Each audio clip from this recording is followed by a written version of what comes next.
Maintenant que je vous ai expliqué comment fonctionne un moteur à courant continu, je vais vous expliquer comment s'en servir.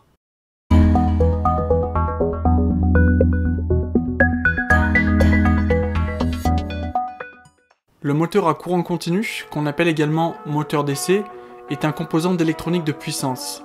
C'est-à-dire que même s'il suffit d'imposer à ces bornes une tension continue pour entraîner sa rotation, il est nécessaire d'avoir de la puissance. Et le problème, c'est que les broches digitales de l'Arduino sont limitées à un courant de sortie de 40 mA, ce qui est largement insuffisant pour faire tourner un moteur. Alors en bidouillant un peu avec un transistor, des piles et une diode de roue libre, il est possible de résoudre ce problème. Mais il y a une deuxième problématique. Si vous souhaitez inverser la polarité pour inverser la rotation du moteur, vous devez le faire manuellement.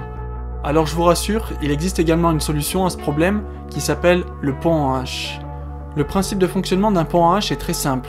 Ce sont 4 interrupteurs commandés qui sont généralement des transistors de puissance et qui selon leur combinaison permettent de contrôler la polarité.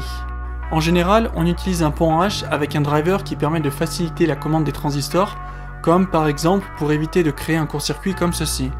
Ça peut paraître beaucoup pour contrôler un simple moteur, mais la bonne nouvelle c'est qu'il existe un composant qui est capable de tout faire à la fois, le L293D. Il comprend le driver de pont, les transistors de puissance, et même les diodes de clamp qui servent surtout à protéger les 4 transistors de surtension causée par l'inductance du moteur. Alors je vous propose de câbler le schéma suivant, dont l'objectif sera de contrôler la rotation du moteur en fonction de la position du potentiomètre. N'oubliez pas que vous allez avoir besoin de piles pour alimenter la partie puissance du pont en H, et surtout faites bien attention de câbler le composant dans le bon sens.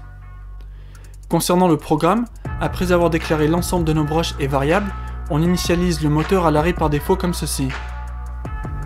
Ensuite, la fonction principale consiste à lire la valeur du potentiomètre, et en fonction de cette valeur, on définit d'abord le sens de rotation grâce à une fonction if.